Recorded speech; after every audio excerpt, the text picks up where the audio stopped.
জয় নিতাই, জয় গৌর, জয় জয় শ্রী রাধা মাধব। আশা করি বন্ধুরা, ভক্ত বন্ধুরা ভালো আছো, কুশলে আছো।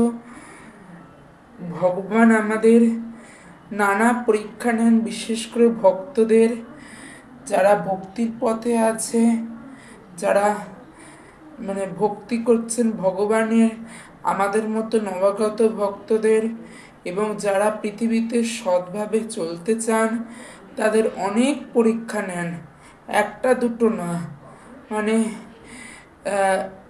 মীরাবাই, শ্রী মীরাজি, তিনি তো ভগবানের আগের দাপর যুগে তো গোপী ছিলেন, তাকে কিভাবে পরীক্ষা করেছেন ভগবান। একটা কথা গানে আছে যে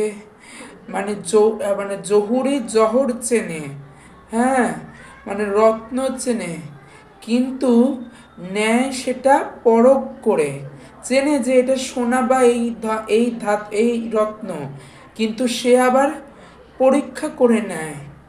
আবার রামকৃষ্ণদেব না কার বাণী থেকে শুনছিলাম যে যে যেমন সোনার কয়েন তৈরি হওয়ার আগে বা সোনার আগে খুব করে তাকে পেটানো হয়, গরম করা হয়, যাতে সে ভালো মতো আকার নিতে পারে। আবার অনেকের মুখে শুনেছি যে সূর্যের মতো হতে গেলে আগে সূর্যের মতো পড়ো। হ্যাঁ, এরকম অনেক উদাহরণ আছে।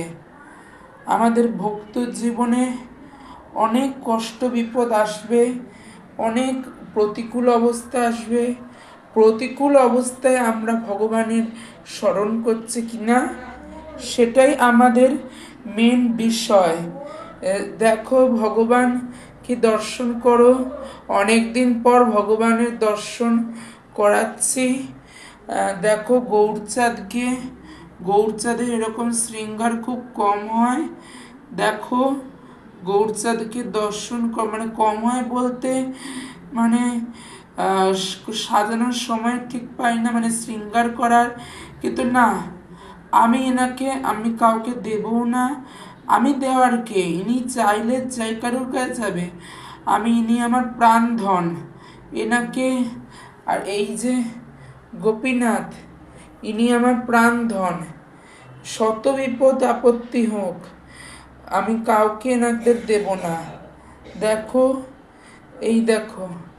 আমার সব থেকে পৃথিবীর ভালো জিনিস, সব থেকে প্রিয় জিনিস কি?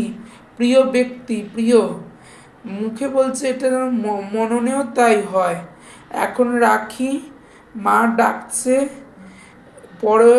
পরবর্তী কোনো ভিডিওতে দেখা হবে। ভালো থেকো, শুভ থেকো, ভজনের পথে থেকো। জয় নিতাই।